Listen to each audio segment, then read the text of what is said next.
Izah TV bersama membangun akhlak mulia.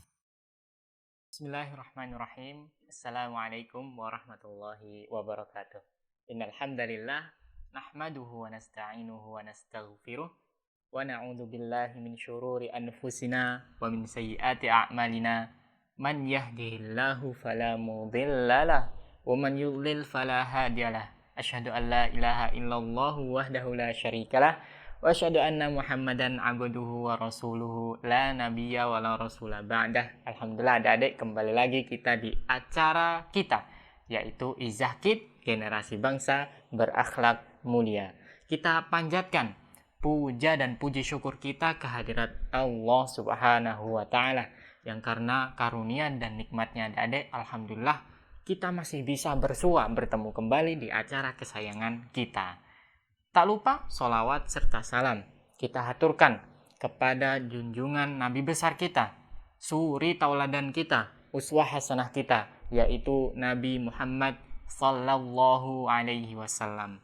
Dan semoga sholawat yang kita ucapkan ini adik-adik sampai pula kepada keluarga beliau, kepada kerabat beliau, kepada sahabat beliau, juga kepada orang-orang yang mengikuti beliau dengan baik hingga akhir zaman. Amin ya rabbal alamin.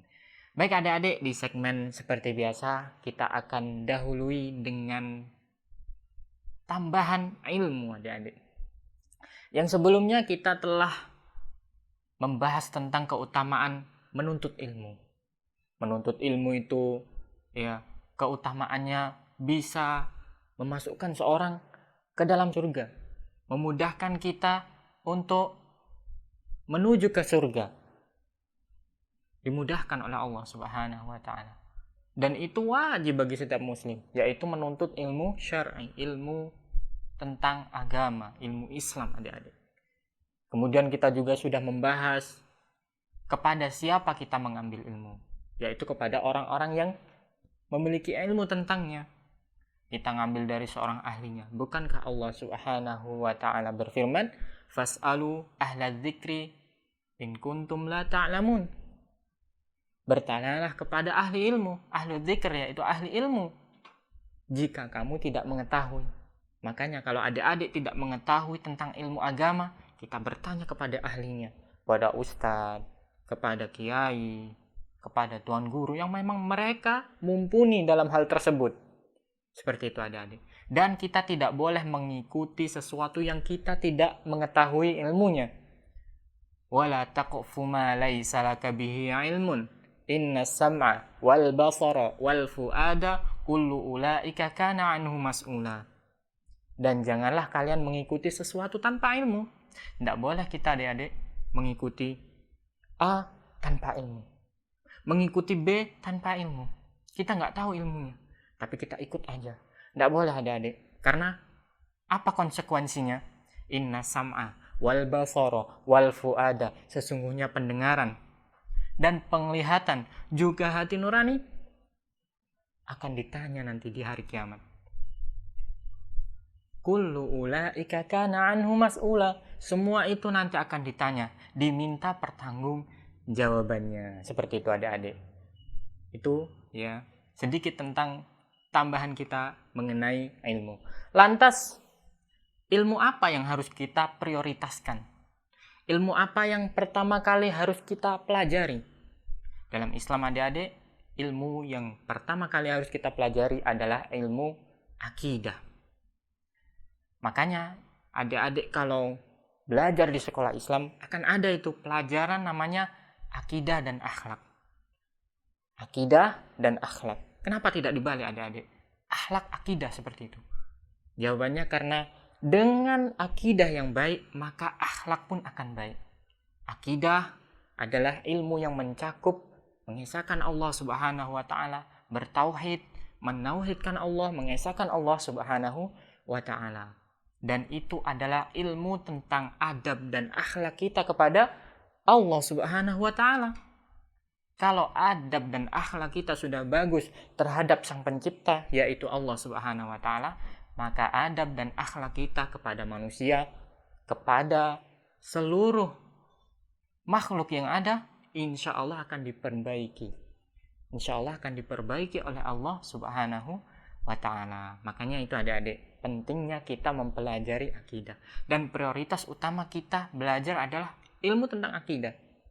Di dalam ilmu akidah adik-adik, nanti di dalamnya ada ilmu tentang tauhid, ilmu tentang mengesahkan Allah Subhanahu wa ta'ala. Di dalam ilmu tauhid ada yang namanya tauhid rububiyah, yaitu mengesahkan Allah dalam pengaturan alam semesta. Dalam pengaturan alam semesta, Allah Subhanahu wa ta'ala berfirman, Alhamdulillahi Rabbil Alamin. Segala puji bagi Allah, Rabb seluruh alam, Rabb pengatur, pemelihara. Kita mengakui, mengesahkan Allah dalam hal tersebut. Allah lah yang menciptakan seluruh langit dan bumi dan semua yang ada di dalamnya. Allah lah yang mengatur langit dan bumi dan seluruh yang ada di dalamnya. Rabbul Alamin, Rabb semesta alam, seluruh alam. Kemudian di dalam ilmu tauhid ada yang namanya tauhid uluhiyah, yaitu mengesahkan Allah dalam beribadah kepadanya. Bukankah tatkala kita sholat adik-adik, kita mengucapkan Iyyaka na'budu wa iyyaka nasta'in. Hanya kepada Engkaulah ya Allah kami menyembah. Wa iyyaka nasta'in. Dan hanya kepada Engkau ya Allah kami meminta pertolongan. Kita sholat, kita beribadah, kita meminta pertolongan, itu semua kita tujukan untuk Allah Subhanahu wa ta'ala, kepada Allah Subhanahu wa ta'ala. Kemudian adik-adik, di dalam ilmu tauhid ada yang namanya tauhid asma wa sifat. Asma wa sifat, yaitu mengesahkan Allah dalam nama-nama dan sifat-sifatnya. Nama-nama Allah yang begitu tinggi, nama Allah yang maha tinggi, dan sifat-sifatnya yang mulia. Subhanallah. Nah, bukankah ada firman Allah Subhanahu wa ta'ala, walillahil asmaul husna, dan bagi Allah asmaul husna, nama-nama yang baik. Jadi itu adik-adik, prioritas utama dalam kita mempelajari ilmu. Ilmu yang paling utama untuk kita pelajari adalah ilmu akidah. Ilmu akidah. Dengan ilmu akidah, maka adab dan akhlak kita akan baik, karena ilmu akidah adalah adab dan akhlak kita kepada Allah Sang Pencipta. Maka adab dan akhlak kita kepada manusia akan diperbaiki oleh Allah Subhanahu wa ta'ala. Baik adik-adik, di segmen berikutnya kita akan lanjutkan pembahasan kita tentang kisah Nabi Ayub alaihi salam. Adik-adik yang semoga dirahmati Allah Subhanahu wa ta'ala, tak bosan-bosannya Ami Fikih mengingatkan untuk adik-adik agar selalu jaga kesehatan, ya, terutama di masa pandemi seperti ini. Dan kita juga bisa mengambil pelajaran dari kisah Nabi Ayub. Bagaimana beliau ditimpa musibah penyakit. Dan kita sekarang banyak sekali orang yang ditimpa penyakit, subhanallah. Banyak sekali orang-orang yang berjatuhan terkena penyakit adik-adik. Dan kita akan ambil pelajaran dari kisah Nabi Ayub alaihissalam. Pertama, Nabi Ayub tatkala sakit adik-adik sudah kita kisahkan, ya, beliau berdoa. Dan beliau berdoa ini tatkala sakitnya sudah puluhan tahun adik-adik. Ada yang mengatakan 7 tahun, ada yang mengatakan 70 tahun, subhanallah. Intinya adik-adik, dari semua riwayat tersebut, Nabi Ayub sakitnya itu sangat lama. Sangat lama. Dan sebelumnya, Nabi Ayub itu dalam keadaan sehat walafiat, dalam keadaan kekayaannya begitu banyak, hartanya begitu banyak, ternaknya begitu banyak, hewan tunggangannya begitu banyak, anak-anaknya juga begitu banyak. Namun Allah balikkan, Allah jadikan Nabi Ayub diuji dengan suatu musibah, yaitu penyakit adik-adik. Anak-anaknya meninggal semua. Kemudian hewan-hewannya juga mati semua. Dan terakhir adik-adik, Nabi Ayub terkena penyakit yang namanya kusta. Penyakit kusta. Dan ini banyak sekali riwayatnya. Ada yang mengatakan beliau itu kulitnya semuanya putih, terkena penyakit tersebut, kecuali bibir dan hatinya. Kecuali bibir dan hatinya. Bibir yang warnanya merah dan juga hati yang warnanya merah. Subhanallah. Semua kulitnya terkena penyakit. Ada yang mengatakan yang terkena semua kulitnya, kecuali hanya hati saja yang tinggal berwarna merah. Subhanallah. Sebuah ujian yang luar biasa. Namun adik-adik, Nabi Ayub tidak lupa untuk berdoa kepada Allah. Tidak lupa berdoa kepada Allah. Bagaimana doanya? Kita akan ulang kembali adik-adik. Doa Nabi Ayub yaitu Anni massaniyadurru wa anta arhamur rahimin. Wahai Rabbku, sesungguhnya aku telah ditimpa suatu penyakit. Wa anta arhamur rahimin. Dan engkau adalah penyayang di antara para penyayang. Yang paling sayang di antara para penyayang. Doa yang lainnya adik-adik. Nabi Ayub juga mengatakan Anni massaniyash syaitanu binusbin wa adzab. Sesungguhnya aku diganggu oleh setan dan dengan kepayahan dan siksaan. Dan doa tersebut diucapkan oleh Nabi Ayub setelah berpuluh-puluh tahun terkena penyakit tersebut. Beliau bersabar dengan penyakit tersebut. Belum meminta untuk disembuhkan. Beliau bersabar.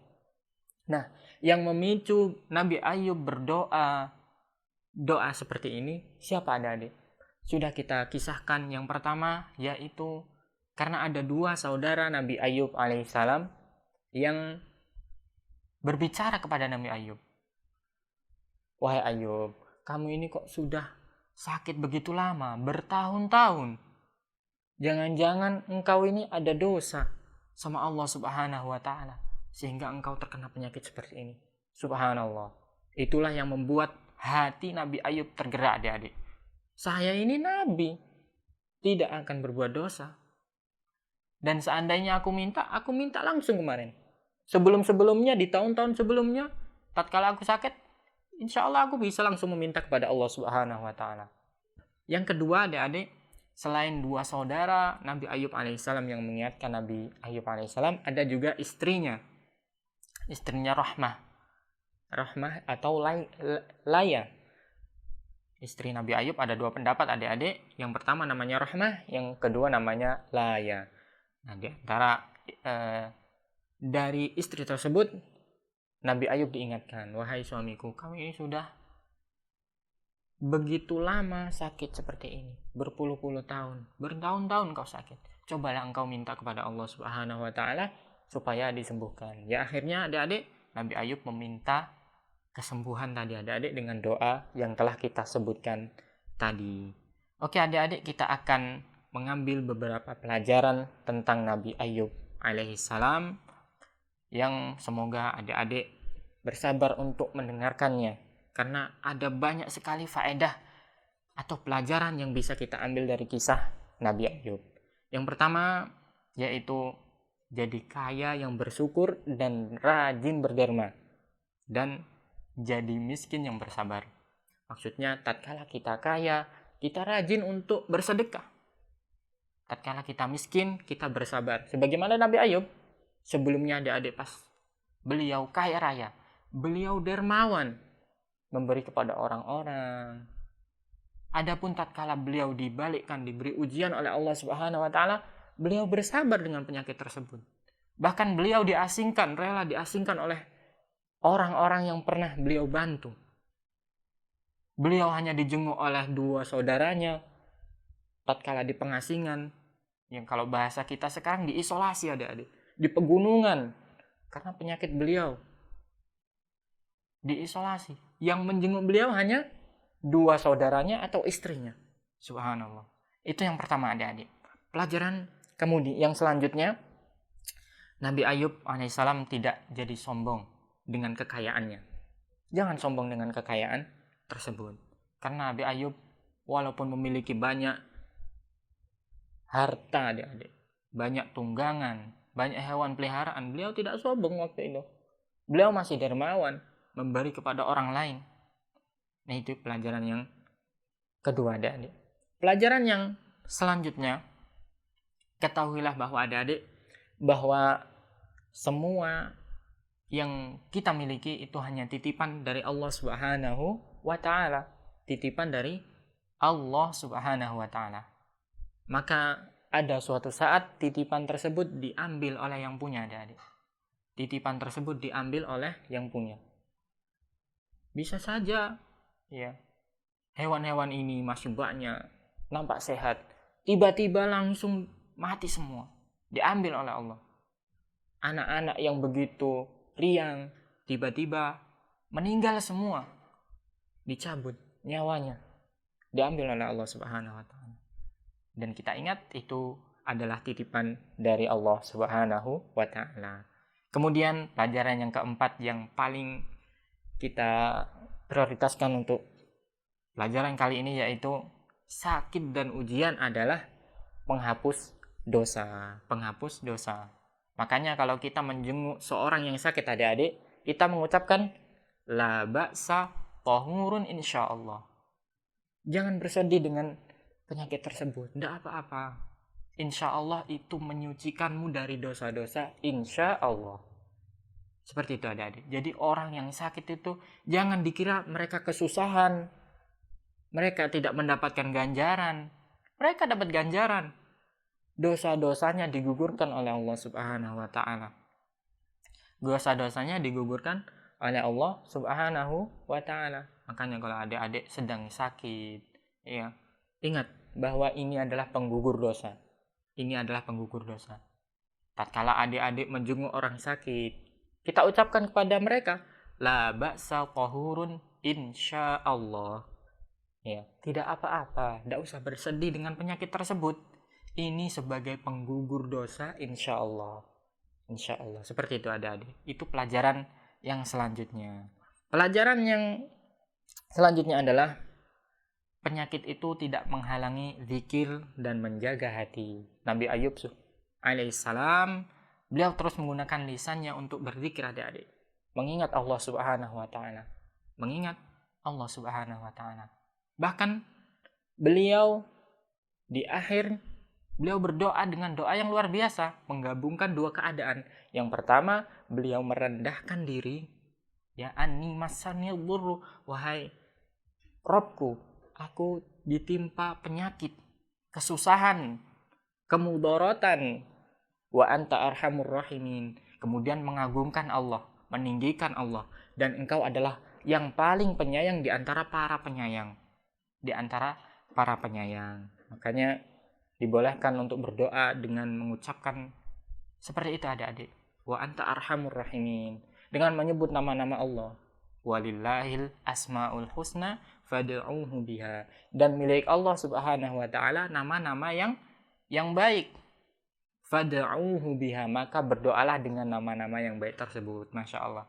Jadi Nabi Ayub menggabungkan yang pertama adik-adik, doa dengan merendahkan diri. Apa kekuranganku? Apa yang aku tidak mampu? Aku tidak mampu seperti ini karena penyakit. Kemudian beliau mengagungkan Allah Subhanahu wa ta'ala, yang akhirnya membuat Nabi Ayub bisa sembuh. Jadi doa Nabi Ayub dikabulkan oleh Allah Subhanahu wa ta'ala. Jadi seperti itu adik-adik pelajaran yang bisa kita ambil dari kisah Nabi Ayub alaihissalam. Semoga bermanfaat. Wassallallahu ala nabiyina Muhammad wa ala alihi wa sahbihi wasallam.